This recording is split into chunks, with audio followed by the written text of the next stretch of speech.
Hello hi नमस्कार सांग मैंने आज आम कुआडे जीवा आज बेसी दूर को जापरिनी कारण आज मो पाखे बहुत कम समय भी अच्छी तो मुझे पाखे गोटे आपको बढ़िया जगह नहीं जी कहा जगह आज आज पर्यंत आम जेबे भी जिते भी जगह जाइए शिव मंदिर बहुत कम जाइए आज आम गोटे भुवनेश्वर पाखे माने भुवनेश्वर आउ कटक देकर आम गोटे जगह को जीवा सेटा हूँ बाबा धवलेश्वर मंदिर आज कौ दिन जानी आज हूँ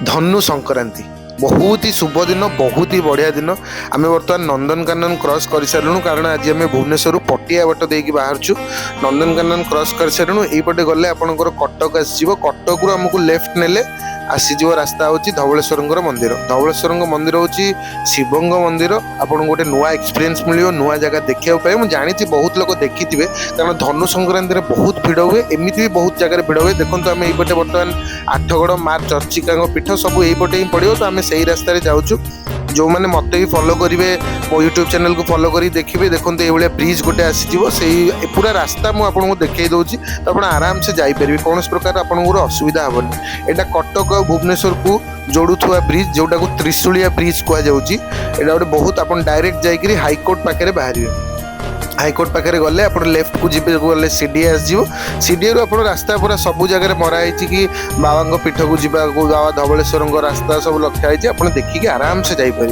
तो आम बेसी आज डेरी नक बेसी आपको आज रास्ता न देखिए कारण बहुत पाख जेहेतु आम डायरेक्ट ये बाहरी गलु आउ जलखिया फलखिया करके आम घर समस्ते बाहरी आम डायरेक्ट आपको नहीं जाऊँ बर्तमान धवलेश्वर पीठ धनु संक्रांति कौन सब चलती कि भिड़ होती लोक मान भक्ति सेठार परिवेश आज यही सब आज आपको देखी अवश्य आम छोट रास्ता भितर दी तीन थर कन्फ्यूज हेलु तेणु आमको फेरिकी भी आसा पड़ा कारण आम बहुत दिन तले आसलु तो गला बेलू आप गोटे ब्रिज देखिए जो ब्रिजटा बहुत सुंदर ब्रिज महानदीर ब्रिज से ब्रिज पर पर आपंकर आसीज धवलेश्वर मंदिर ये ब्रिजटा देकर आम बर्तमान जाऊँ आप देखु केते सुंदर भाव में महानदी तले देखा आम से रास्तार जाऊँ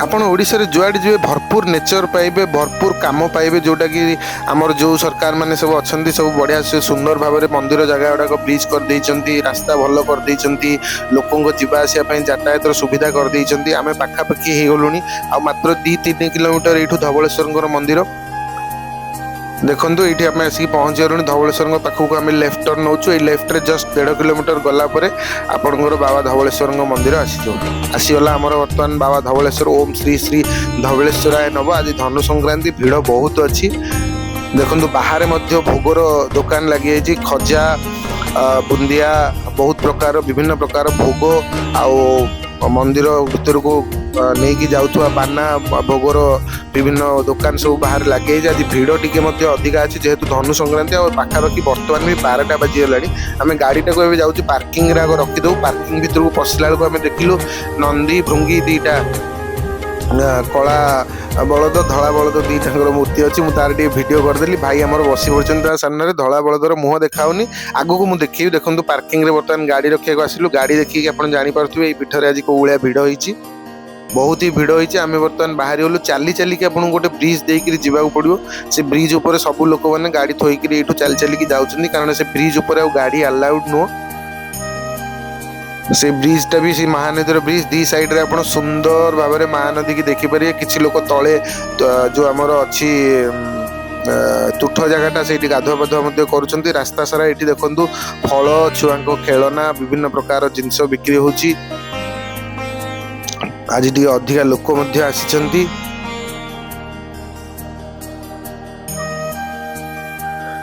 धनु संक्रांति गोटे बहुत ही भल दिन बाबा दिन यहाँ संक्रांति ये गोटे झूला ब्रिज अच्छी जोटा कि ब्रिज रू देखा देखो मुझे विषय बहुत शुणी आज मुझे जीवी जदि छाड़ुवे आगे जाकि निश्चित ये झूला ब्रिजटा कवर करके आपको देखी निश्चित भाव में बहुत लोग सकाल सकाल जाई दर्शन करके आसीगले चारिपटे देखो झूला ब्रिजटा केते सुंदर देखा कलिकतार हावड़ा ब्रिज भाया देखा हुए तो एत बड़ नुह ये बाबा मंदिर केते क्लियर देखा महानदीर ये दृश्य देखिले इच्छा हो माने एते सुंदर गोपबंधु कविता मन पड़ जाए देखिले रास्तार लोक मैंने सब छिड़ा निज निजर सेल्फी फोटो सब नौ जगह କାରଣ ଦେଖନ୍ତୁ ସ୍ୱୟଂ ନନ୍ଦୀ ଏଇଠି ଛିଡ଼ା ହେଇଛନ୍ତି। ନନ୍ଦୀ ବର୍ତ୍ତମାନ ଆପଣ ଦେଖିପାରିବେ, କାରଣ ମହାଦେବଙ୍କ ଜାଗାକୁ ଆସିବେ ମାନେ ଆପଣ ଏଇ ଟାଇପ୍ର ବହୁତ ବଡ଼ ବଡ଼ ଗାଈ ଷଣ୍ଢ ଏମାନଙ୍କୁ ଦେଖିବେ, କାରଣ ଏମାନେ ହେଉଛନ୍ତି ଶିବଙ୍କର ବାହନ। ଆମେ ବର୍ତ୍ତମାନ ପାଖାପାଖି ହେଇଗଲୁଣୁ। ମାଙ୍କଡ଼ ଗୋଟେ ଏମିତି ଜିନିଷ, ମନ୍ଦିର ମାନେ ମାଙ୍କଡ଼ ରହୁଛନ୍ତି ଯେଉଁଠି। ପୁରୀ ଜଗନ୍ନାଥ ମନ୍ଦିରଠୁ ଆରମ୍ଭ କରି ଆମେ ଯେତେ ବି ମନ୍ଦିର ଆପଣଙ୍କୁ କଭର କଲୁଣି, ଆଇଦର ପାତି ମାଙ୍କଡ଼ ହୁଅନ୍ତୁ କିମ୍ବା ହନୁ ମାଙ୍କଡ଼ ହୁଅନ୍ତୁ, ସେମାନେ ରହୁଛନ୍ତି। କାରଣ ବହୁତ ସାରା ଟୁରିଷ୍ଟ ଆସନ୍ତି, ଖାଇବାକୁ ଦିଅନ୍ତି। ତ ମାଙ୍କଡ଼ମାନଙ୍କ ପାଇଁ ଏଇଟା ଗୋଟେ ବହୁତ ଭଲ ଜାଗା। ମୁଁ ଜଷ୍ଟ ବାହାରୁ ଟିକେ ଦେଖେଇ ଦେଉଛି। ଏଠି ବହୁତ ବଡ଼ ଜାଗା ଅଛି ମନ୍ଦିର ଭିତରକୁ ପ୍ରବେଶ କରିବା ପୂର୍ବରୁ। ମନ୍ଦିରର ଭିଡ଼ଟା ଆପଣମାନେ ଦେଖିକି ଜାଣିପାରୁଥିବେ କି କେତେ ଭିଡ଼ ହେଇଛି। ବହୁତ ଲୋକ ଆସନ୍ତି, ବହୁତ ଲୋକ। ଆପଣ ନିଶ୍ଚିତ ଭାବରେ ଆସିକି ଭୁବନେଶ୍ୱର କଟକରେ ଯେଉଁମାନେ ରହୁଛନ୍ତି ଆସିକି ବାବା ଧବଳେଶ୍ୱରଙ୍କ ଦର୍ଶନ କରିକି ଯାଆନ୍ତୁ କେତେବେଳେ ବି ଟାଇମ୍ରେ। ସବୁବେଳେ ଖୋଲା, କିନ୍ତୁ ଧନୁ ସଂକ୍ରାନ୍ତିରେ ଟିକେ ଅଧିକା ଭିଡ଼। ଆଜି ଦେଖନ୍ତୁ ମେଳା ବି ପଡ଼ିଛି, ପିଲାଙ୍କ ପାଇଁ ଖେଳ ସବୁ ପଡ଼ିଛି। ଯେଉଁମାନେ ସବୁ ନେଇକି ଆସୁଛନ୍ତି କିଛି ବ୍ୟସ୍ତ ବି ହେବାର ନାହିଁ। ଆମେ ବର୍ତ୍ତମାନ ହାତ ଗୋଡ଼ ମୁହଁ ଧୋଇ ଚପଲ ଷ୍ଟାଣ୍ଡରେ ଚପଲ ରଖିବାକୁ ଯାଉଛୁ। ଏଠି କେତେ ସୁନ୍ଦର ବ୍ୟବସ୍ଥା କରାଯାଇଛି ଚପଲ ଷ୍ଟାଣ୍ଡରେ ଚପଲ ରଖିବା ପାଇଁ। ଆପଣମାନେ ଦେଖନ୍ତୁ ଗୋଟେ କୋଲ୍ଡ ଡ୍ରିଙ୍କ୍ସ ଯେଉଁଥିରେ ରଖାଯାଏ, ସେ କ୍ୟାରେଟ୍ ଭିତରେ ଆପଣ ନିଜର ଚପଲ ରଖିବେ, ଟୋକନ ନମ୍ବର ନେଇକରି ଚପଲ ନେଇକି ଆମେ ବର୍ତ୍ତମାନ ନିଜର ଚପଲକୁ ଏଇଠି ରଖିଦେଉଛୁ।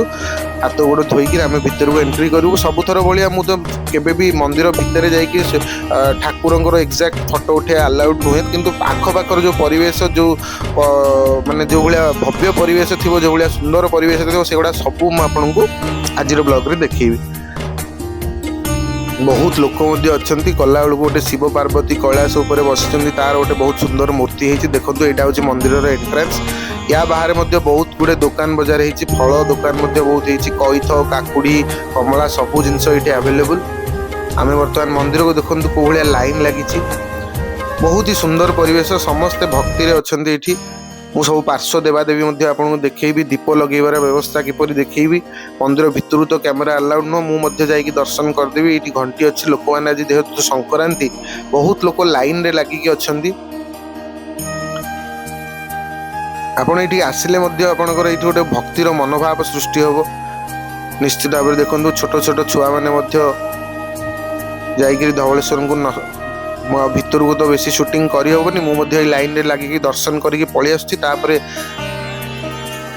ଦେଖନ୍ତୁ ଏଇଠି କେଉଁ ଟାଇପ୍ର ଭଜନ ଏବଂ କୀର୍ତ୍ତନ ଚାଲିଛି ଧନୁ ସଂକ୍ରାନ୍ତିରେ।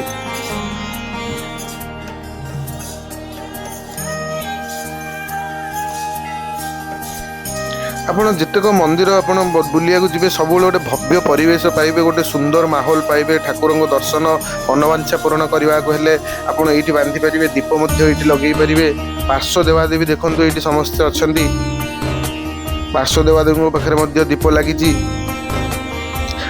ସ୍ୱୟଂ ନନ୍ଦୀ ଭୃଙ୍ଗୀ ଡାଇରେକ୍ଟ ବସିଛନ୍ତି। ଏଇପଟେ ଆପଣ ମନ୍ଦିର ଭିତରେ ଦର୍ଶନ କରି ଏଇ ସାଇଡ଼୍ରେ ବାହାରି ପାରିବେ। ଏଇ ବାହାରିଲେ ଆପଣ ପାର୍ବତୀଙ୍କ ମନ୍ଦିର ଅଛି, ମାଆଙ୍କ ମନ୍ଦିର। ମାଆଙ୍କ ମନ୍ଦିର ମଧ୍ୟରେ ଯାଇକି ମଧ୍ୟ ଦର୍ଶନ କରିପାରିବେ। ଏଠି ମାଆଙ୍କ ପାଖରେ ଆପଣ ଫଟୋ ଉଠାଇବା ଆଲାଉଡ଼ ଅଛି ବୋଧେ। ଆମେ ଯାଉଛୁ ମାଆଙ୍କ ପାଖରେ ଗୋଟେ ଦୀପ ମଧ୍ୟ ଲଗେଇବୁ। ମାଆଙ୍କ ପାଖରେ ଏଠି ଅଲଗା ଦୀପର ବ୍ୟବସ୍ଥା କରାଯାଇଛି। ସୁନ୍ଦର ବ୍ୟବସ୍ଥା ସବୁ ମନ୍ଦିର ଭିତରେ କରାଯାଇଛି। କେତେ ସୁନ୍ଦର ଭୋଗ ସବୁ ଭାଇନା ଏଠି ବିକ୍ରି କରୁଛନ୍ତି। ଆପଣ ଦେଖନ୍ତୁ ନୁଣି କୁରୁମା, ଖଜା, ଜଗନ୍ନାଥ ବଲ୍ଲଭ, ନାଡ଼ି, ବିଭିନ୍ନ ପ୍ରକାରର ମିଠା।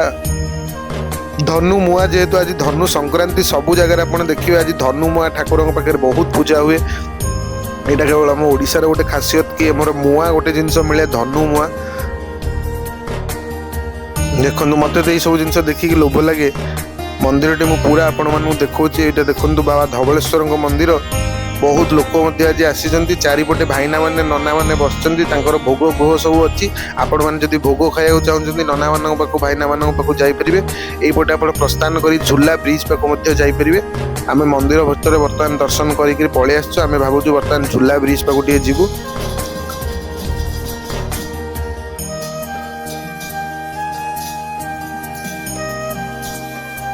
କେତେ ସୁନ୍ଦର ଭଜନ କୀର୍ତ୍ତନ ଚାଲିଛି ଆପଣମାନେ ଦେଖନ୍ତୁ।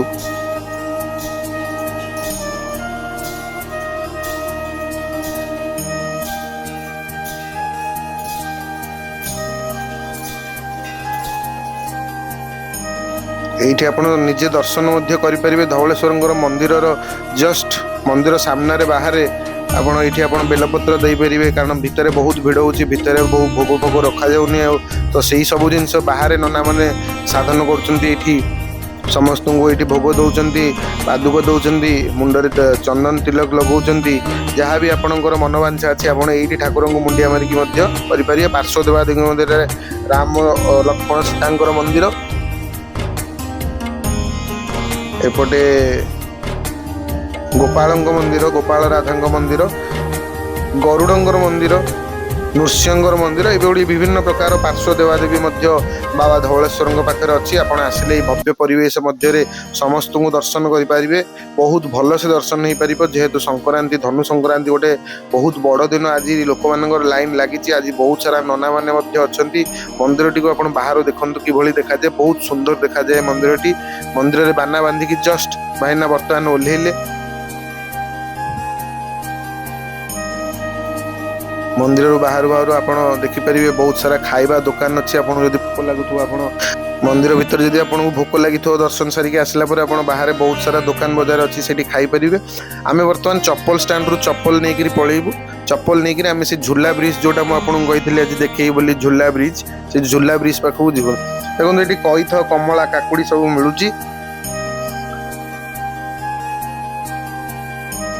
ये खरारे लोक मैंने टी काकुड़ी खाया भल भी पाती एटी मैंने पाग कर लंका गुंड लुण पकईकि दौरान। बर्तमान मुझे आसीगली झूला सेतु उपरको आपको कही मुझे झूला सेतु देखी देखो यहाँ दूर मुझे प्रथम थर से प्रथम जो ब्रिज चढ़ी से ब्रिज दूर देखा जाऊला एठी देखो बहुत ही लंबा ब्रिजटा या ऊपर बहुत लोग आसी फोटो उठाउछन्ती ब्रिजटारे आप चली चलिकी जापर कारण यहाँ माने थरुची चली चलिकी जी तो बहुत सारा लोक अच्छे मजा लगे आप फोटो बहुत सुंदर नहीं पारे कारण दी साइड रे महानदी आ ब्रिज टी बहुत सुंदर भाव में तैयारी भी करा जाइछि। बहुत बाट आपको चलिया पड़ो जो मैंने धवलेश्वर आसवे निहाती भाव चलिया प्रिपेयर थे कारण बाबा पाक जो आसवे चली चलिकी जी चली चलिकी ये ब्रिज टी देखु बहुत लंबा ब्रिज बहुत सारा लोक आसुँच शेष आड़ को चली चलिकी से ब्रिज तलू को आमको गोटे बर्तमान देखा गोटे तुठटे जो डंगा फंगा बोटिंग फोटिंग होती से पाखक जीवु ब्रिज सरला आमर बर्तमान आम से जगह को जाऊँ देखु ये जड़े बाबा बसुँच ये जो मान मनोवांछा किसी पूरण करार अच्छी से बट वृक्ष महाप्रभुंर बाना बांधिले निश्चित भाव में मनोवांछा पूरण हम। धवलेश्वर मंदिर मुझे बर्तमान बुलेकी देखी तले देखो महानदी जदि से बोटिंग हो कहि निश्चित भाव में आमको टी नहीं बोट्रे छाड़ी दिंतु आरपटे कारण आम पार्किंग हो आरपटे हो बहुत सारा नंदी भृंगींगर ये आप देखिपारे मूर्ति होती शिवंकर वाहन मत जगह बहुत बढ़िया लगिला खूब सुंदर लगिला आ खूब मजा भी लगिला। ये देखो कला बलद धला बलद धवलेश्वर मुझे तो बेसी हिस्ट्री जानी आपण मुझे जानी कला बलद रू सी धला बलद कर गोटे बलद को तो आप नेट रे इंटरनेट रे गूगल ले जाइए सर्च करेंगे देखो झूला ब्रिज तले बर्तमान बोटिंग भी चलती बहुत बढ़िया टूरिस्ट प्लेस हो गलानी सब जगह ओडिशार प्राय जगह ये डेवलप भी हो गलानी आपण माने जो आसबे यार मजा नहीं पारे झूला ब्रिज तले आप महानदी भितर बोटिंग करेंगे ये डंगा भी अच्छी ये गोटे सेल्फी पॉइंट कराई आसिक महानदी पाखे देखो से ब्रिज रूम आपको देखी झूला ब्रिज बर्तमान झूला ब्रिज और ब्रिज दुईटा को देखा आम डंगा वाला पचारू कि भाई आमको नहीं आरपटे जब छाड़देवे भल कथा कारण आम पार्किंग होपटे देखा एत बाट पुणी चलिकी जावाक पड़ो यदि डंगार नहीं जाते भल हाँ देखो आम धवलेश्वर बैक साइड रे बर्तमान अच्छु डंगा पाखे मुझे देखी दूसरी केते सुंदर गछ अच्छी से केते सुंदर देखा जाउची से जगह भाईना को बर्तमान आम पचारिया कि आमको नहीं सेपटे छाड़देवे केते पैसा कौन ने जो छाड़देवे बहुत भल कथा भाईना यदि राजी हो भाईना टी बेपार में व्यस्त अच्छा भाईना सहित कथा जना पड़ी भाईना आमको छाड़देवे आम बर्तमान बसिया जाऊँ पेडेल मारिबा बोटटा बसिकी पेडल मारिया पड़ो दीज सेपटे बसले जो मैंने पेडल मारे हेले बोट टी जीव देखो बोट्रे बर्तमान आम बाहर पड़लु आरपट कूल को जीवाई बहुत भल बोट जर्नी बहुत दिन पर भी बोट जर्नी बहुत जगह को मुझे बोट जर्नी थाए कि करनी कि आज महानदी गोटे सुंदर सुजोग मिलला कि आम बोट्रे बर्तमान बसिकी से झूला ब्रिज तल देकरी आम आरपट कूल को जीवु आप निश्चित भाव में समस्त धवलेश्वर मंदिर बुलाबुली करने को आसतु गोटे बहुत सुंदर जगह भल जगह बाबा आशीर्वाद नहीं कि जातु महाप्रभु को दर्शन करूँ आउ प्रकार सब मंदिर रिलेटेड एवं ट्रैवल ब्लॉग जदि देखा चाहते आप मोर यूट्यूब चैनल को सब्सक्राइब करूँ लाइक करूँ फॉलो करूँ आउ मोर देखी सब मंदिर गुड़ी विजिट करके मत कमेंट करूँ आपणकर कमेंट आपणकर लाइक्स मोर आउरी यात्रा को निश्चित भाव में बहुत भल और फलप्रद कर आपण मैंने नुआ नुआ मंदिर देखा पाइबे। तो आम बर्तमान से डंगार बसिक आर पटक जाऊँ आज ब्लॉगटा मुझे मोर फिनिश करुच्ची बट नेक्स्ट ब्लॉग देखा निश्चित भल भल जगह को आपको नहीं जी आज डंगा बोटिंग राइड रे मोर ब्लॉग टी सारूँ निश्चित भाव में केमती लगे मत कमेंट करके जनइबे और निश्चित धवलेश्वर मंदिर को दर्शन करेंगे महानदी भितर बोटिंग करेंगे आउ बहुत मजा लगे आपण मैंने आमर whisper of time YouTube channel को फॉलो करेंगे लाइक करेंगे सब्सक्राइब करेंगे। Thank you very much.